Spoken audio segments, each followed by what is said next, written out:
Every day, streets are filled with countless pedestrians, people who are all on their way to reach new destinations and meet new people.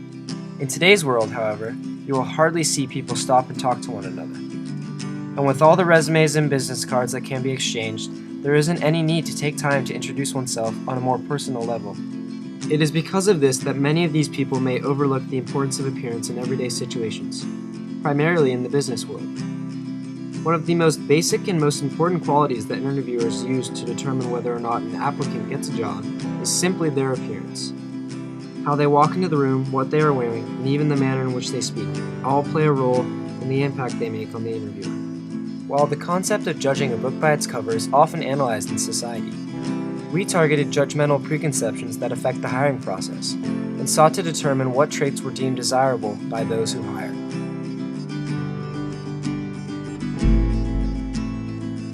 Of all the people in the business world, no one knows just what affects the hiring process better than the interviewers themselves. We sat down with several employers of prominent and powerful companies within our community to find out not only what they view to be important in the process, but also their personal experiences with getting hired and fired. Appearance, other than I mentioned earlier, that if you come in and you show that you take good care of yourself, that's it. Resume is just something that I would read about you before I actually interview. But I would never hire a person based on resume. While there are many factors that applicants can control in order to give their prospective hirees the best impression possible, this task is not completely up to the applicant themselves. Going deeper into the mental process of interviews showed us that even before walking into an interview, there are some things that are already predetermined. My company did an experiment on me and 50 other colleagues that I have. They gave us each a piece of resume of different people and asked us to read through the resume. And they told us that we have to score each resume between 0 to 100. 0 means we would never hire the person of the resume that we have, and 100 means we will definitely hire them. And at the end of reading the resume, we all gave our scores, and the scores varied from 0 to 100 and somewhere in between. As part of the resume, it was the text and it was a picture of the candidate. And we saw that the distribution of who will hire their candidate versus not was quite uniform. Some people were on the side, some on the other, and some in the middle. At the end of the experiment, they revealed that the resume was exactly the same, only the pictures were different.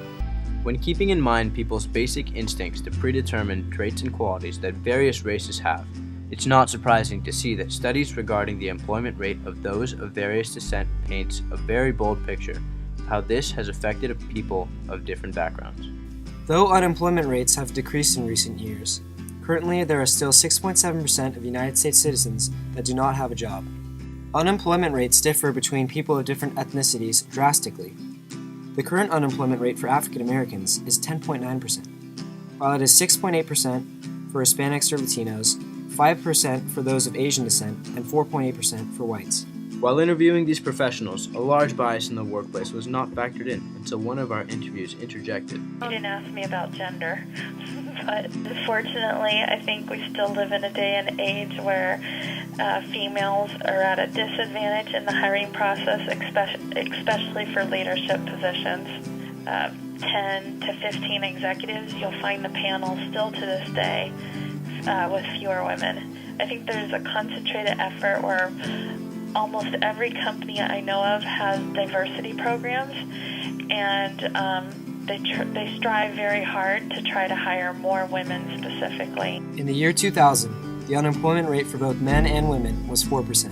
Now, in 2014, the unemployment rate for men is at 8%, whereas the rate for women is only at 5%. Oftentimes, people do not have the means to come dressed appropriately or buy new clothing for an interview. So Sacred Heart offers a service where any individual who is interviewing for a job can come and pick out clothes specifically for their interview for free, and then return them after the interview. We sat down with Alex, a volunteer who had worked for Sacred Heart for over 20 years. From my perspective, the key element is desire and opportunity. The two need to come together. Desire meaning the person has to be motivated. They have to want to succeed. And that means to succeed, if you listen to some statistics just recently about unemployment, and the level of education is directly proportional to success in employment. Do you think a homeless person's appearance hinders their ability to get a job? I think that's a direct, it's a good question. It's a direct reality is that appearances, I would say, it's your foot in the door. Without the appropriate presentation, you don't get the invitation. You have to present yourselves as the employer would expect you to appear. There's no two ways about it. So if you appear in an undesirable fashion, you're not going to be employable. The reach out, I think one of the things that's typical in Sacred Heart is a catalyst for opportunity, where individuals who has the ability, who can relate to these individuals on one-on-one basis, to come forward and help bridge that gap between the known and the unknown. Making a lasting impression in an interview, or simply with another person, is hard enough without having to combat prejudices in society. There is much one can do to improve their outward appearance in order to increase their chances of getting hired. But although many will deny the claim, certain characteristics are already assumed to be a part of one's personality simply because of their race, sex, income level, or cultural background. While this trend of judgment has decreased over time with more awareness for civil rights and other causes, we must always remind ourselves of the bias, both in the office and out, that plagues our society.